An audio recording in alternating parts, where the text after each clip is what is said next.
I am ranked number one. One! That means I'm the best. Breaking news. Floyd Mayweather Jr. and Conor McGregor have been given the green light by the Nevada State Athletic Commission. The pair have not yet come to an agreement, but the Nevada State Athletic Commission chief Bob Bennett said he would be honored to have the fight in Las Vegas. There's a lot of criticism that McGregor hasn't fought as a pro boxer, but Bennett insists that the commission would sanction it. Yeah, of course you would. It's definitely an approvable fight. This isn't the first time something like this has happened. It's a bit of an anomaly. It's unusual because both fighters are phenomenal fighters. They're quoting Floyd Patterson taking on Pete Radmaker, who was making his pro debut when he fought Patterson for the world title. So even though this is Conor's pro debut, there is some precedence before him. But this will be the first time we see two fighters at this level, one from MMA and one from boxing, having a fight. The difference here, as they pointed out, as I was going to point out if they didn't, Radmaker was an Olympic gold medalist going into the fight, where McGregor has had very limited experience in pugilism. He boxed out of his local club in Crumlin in Ireland, though he moved into mixed martial arts before he reached junior level. However, given this special case, Bennett has revealed that McGregor's performances in the UFC, which have seen him win titles in 2 weight classes, are integral to the decision of allowing him to box Floyd Mayweather Jr., whose record stands at 49-0. One of the critical things you have to take into account: Conor is a phenomenal athlete. He continued, when you go back, he took up kickboxing at the age of 12, and in his youth he became an all-Ireland boxing champion. Of course, he had several MMA fights before that, and while he's with the UFC, he has 21 victories, 3 losses, with 17 of those wins coming via KO or TKO. He's a stand-up fighter. He's a southpaw. He hits like a ton of bricks. He has a great jaw. He's 5'9", and plus he has a 74-inch reach. If you look at his wins in the UFC, they're predominantly from striking, punching. If you take a look at the fact he was able to move from 145 pounds to 155 to 170, he's displayed some awesome unarmed combat skills. He's proved he can fight as a stand-up fighter. I've seen some tape of him boxing. I'm sure I'll get an updated version of his skill set as a fighter. I certainly think he's worth being approved to fight Floyd Mayweather. His UFC background is critical in approving this fight. They mention how Mayweather is the highest paid athlete in the world, and Conor has become a phenomenon with his natural charisma and fighting talent. They quote Floyd's physical dimensions, 5'8", and they've got his reach at 72, but normally they have it at 73. So Conor's a little bigger. Mayweather is a real smart fighter. Styles don't matter to us, but when you watch Floyd, it's obvious that he's a smart fighter. His defense is arguably the best in the history of the sport of boxing, and I say arguably. You look at the people he's fought: Pacquiao, Maidana twice, Canelo Alvarez, Cotto. You go down the list and they're all basically 5-star fighters. He's a phenomenal athlete. He stays in great shape. He fought as a super welterweight. He can fight around 147 or 150 pounds. So I think it makes for a very exciting fight against McGregor. I think there's an incredible buzz and electricity going on between the MMA world and the boxing world. They want to see these two guys fight. Conor McGregor recently paid a 25 grand fine he owed to the Nevada State Athletic Commission for a fracas at the UFC press conference last year, meaning he is now eligible to apply for a Nevada boxing license, which obviously he'll be granted. And Bennett says as much. We see no problem with granting him a license if he should do so in the near future. All he has to do is pass a physical, basically, just like he does in the UFC, and just like Floyd does for a boxing fight, he explained of the process. They have to agree to in and out competition, anti-doping testing, and one of the most important areas will be the weight, or catch weight, of the fight. Like I said, Floyd usually fights at 147 or 150, where Conor's weight has fluctuated up and down, and he's been very successful. The weight is important. Conor's a phenomenal fighter, as is Floyd Mayweather. Not too many people in the history of boxing are 49-0 and have gone against the best fighters in their weight classes. Key issue of the negotiations is McGregor's current contract with the UFC, which means the organization would need to be involved in the promotion of the fight with Mayweather. Las Vegas has staged some of the biggest fights in boxing history, namely Mayweather-Pacquiao in 2015. While McGregor-Mayweather is a mismatch on paper, some have claimed it could rival Pacquiao and Mayweather in terms of revenue. Bennett hesitates to estimate just how big it could be, but he remains confident it will have a significant impact on the sporting world. Las Vegas being the fight capital of the world, we've had great fights here for years, he said. I'm sure this one would be right up there, and that's presumptuous on my part because the fight has not happened yet. But because they're both phenomenal athletes and in great shape, they're both coming to win. You never know until the fight is on. It's very exciting, and we would be honoured if the fight took place here and we had the opportunity to regulate it. Well, we've seen other guys transfer from UFC to boxing. Kimbo Slice didn't really have no boxing experience unless you're going to include them fights he had on the street. James Toney, he didn't have no UFC or MMA experience when he took on Randy Couture. Ray Mercer didn't have no experience when he knocked out Tim Sylvia or when he got choked out, I believe, by Kimbo Slice. So a lot of people are very disapproving at this fight, especially the boxing contingency. And that's because Mayweather is taking this on a higher level than all them other contests that I mentioned there. But that doesn't mean that Floyd shouldn't take the fight. He had his boxing career. He said he retired. He's not fighting for no alphabet belt, so he's not taking up space, and Conor's not jumping over no contenders, so they're not getting their title shot because Conor is exploiting that. That's not happening there. He has no obligation to no mandatories, so it is what it is. It's a cynical money-making exercise, but that's boxing generally. It's a business. And MMA and UFC is a business. It's a sport, so I'm not going to dismiss that. Yes, it is a sport, but for it to survive on this commercial level, on any commercial level, business has to take the center stage.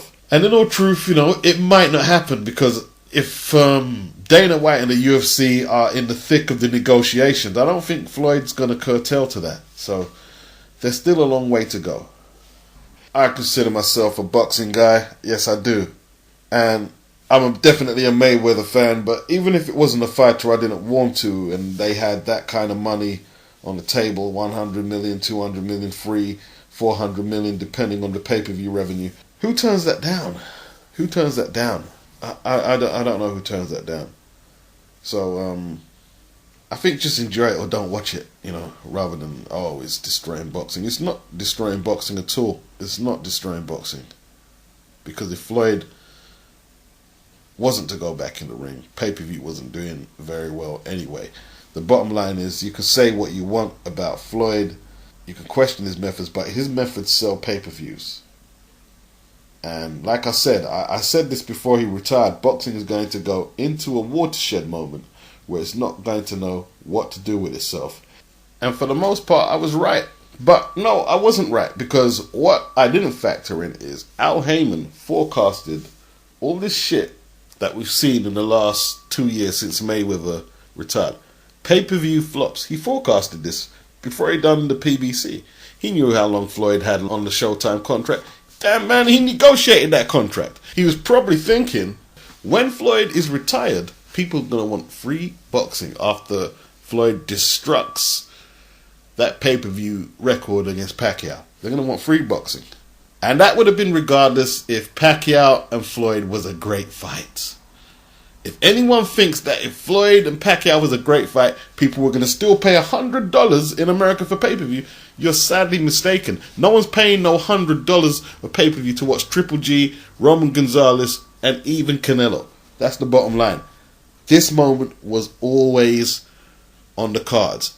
It's not an indefinite stream of money. Pay-per-view. It never was. Now it has to reinvent itself. And Al saw that. When did the numbers start really getting big for pay-per-view? You'd have to say Oscar versus Floyd. Social media. Now, there were streams.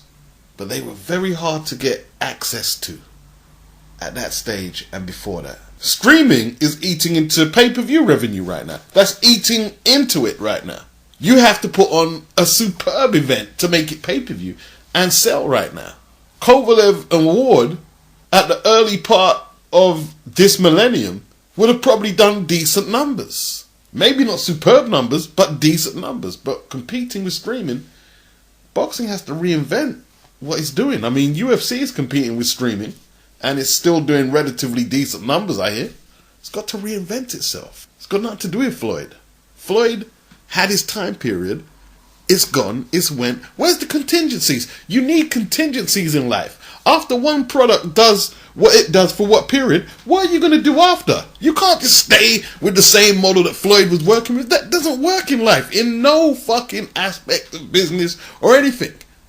The worst thing was when Bob and Oscar took out them lawsuits, because it just made them look like, oh, we don't know what to do now. We don't call them snitch on Al. We can't. It just made them look incompetent, that they couldn't adapt to someone putting free boxing on television. And they're still doing pay-per-views flopping. Crawford and Postol. Triple G fans, mainstream media, Floyd killed pay-per-view, he killed boxing and this. So what did you think was going to happen?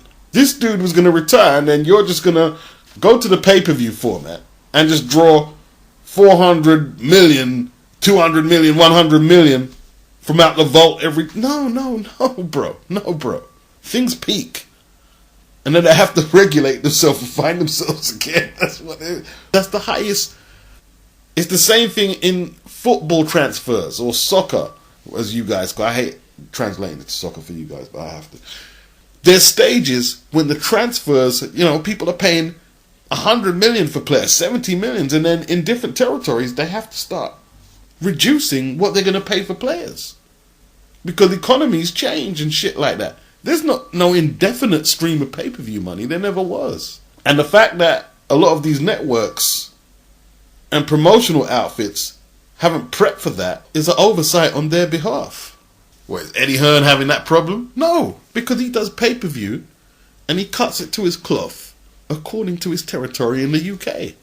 Al Heyman is distributing boxing in accordance with the post-Mayweather era. The watershed. Oh, Floyd and Al fucked it up and they did. No. If one guy can go to the well and produce water and the rest of you can't, then you have to ask what you're not doing from what he's doing. That's what you have to do. You can't throw blame and say, well, he's cheating. It's just childish. It doesn't work in the grown world. You're still thirsty. There's no water coming from the well. But look at the news I'm hearing today. Ward versus Kovalev 2. And they're going to go straight back to this pay-per-view again. What? They might put 20. It might be 180 as opposed to 160 last time. How much more views are they supposed to get now? Have Ward and Kovalev become household names since then? If it pushes 2, they'll be doing well. I think HBO, in an attempt to catch up with the numbers that Mayweather done on Showtime, when he left HBO, they've been pay-per-viewing everything. I think Kirkland versus Canelo was pay-per-view. Desperates. They do not have the will or the patience to rebuild the sport again, post-Mayweather, or the desire to do so. That's what they're telling you. Desperates.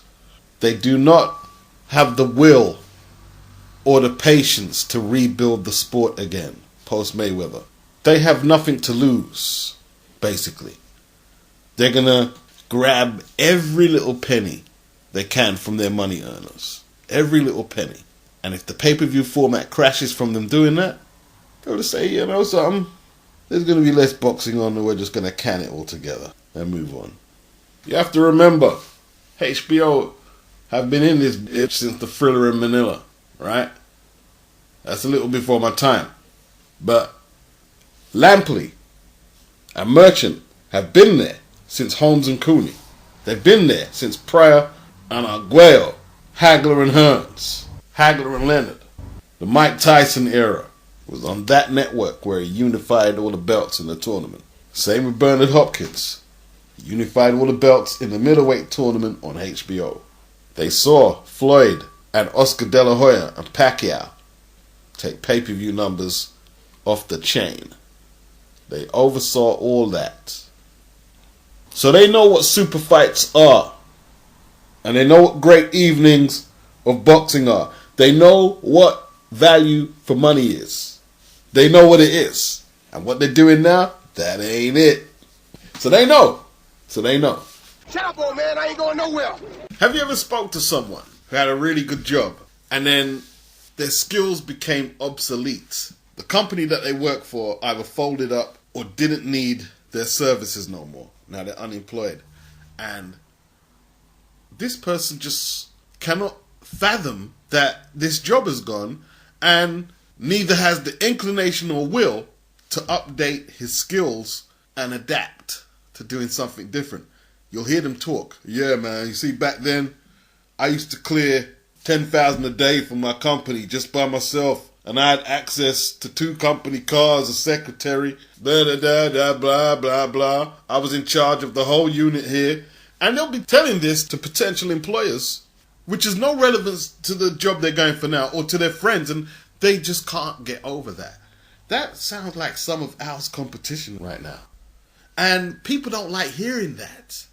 If you're trying to get people to patronize your business, they don't like hearing the old, it's like them broke down hustlers in the ends who used to make money back in the day. Yeah, man, we used to drive the big thing. Ding, ding, ding, ding, ding. Or, I'm full of analogies today. It's kind of like, let's say you're dating a girl and, she's a fair amount overweight or even worse, anorexic. And she's not at her aesthetic best right now. And she shows you all these pictures where back in the day she was the bomb. Diggity. I mean, and she like... Yeah, I used to be fit. You know what I mean? Like... You'll be like, well, what do you want me to do? Jack off to your old photos? You know what I mean? Like, you're just going to say see it because it's depressing being around a girl living in her past glories. Then again, it would be an easy lay because she's got low self-esteem, so... No, it's depressing being around anybody or anyone who is just reliving their past glories. It's a depressing energy to be around, man. Like, you got to adapt, you got to change. Frank Warren is streaming Petrov versus Flanagan free to America on Twitter, even though he needs to entice more people from the UK to buy the shit. We don't get nothing free from Frank, and he doesn't give a fuck because you can't subscribe to Box Nation in America, so he loses nothing. Yeah, he loses nothing. He gets free promotion for Box Nation and Queensbury in America. Helps him build up his profile for further cards when Tank Davis defends against Liam Walsh in the UK. He's embracing social media because he's a dinosaur. But someone's probably, look, you got to embrace the technology. So he can build his profile on Twitter, more Twitter hits, and he's looking for different audiences. He's looking for different investors, endorsement streams and whatnot. That's what he's doing. He's speculating. And that's what you do. That's what you do. You get on with the business of business. Like Oscar, he streams them Spanish fights. What's it called? It's boxing. I don't know. It's boxing. I don't even know what it's called. It doesn't really pique my radar. I've watched a couple of fights on there, but it doesn't stand out to me. It doesn't stand out in particular. And he's pursued with it for a little while, so it must have its uses, but it doesn't seem to be changing the dynamic of Golden Boy since Richard Schaefer left or anything like that, or changing the fortunes of the company. But he'd know more than me. I came, I spoke, I said peace.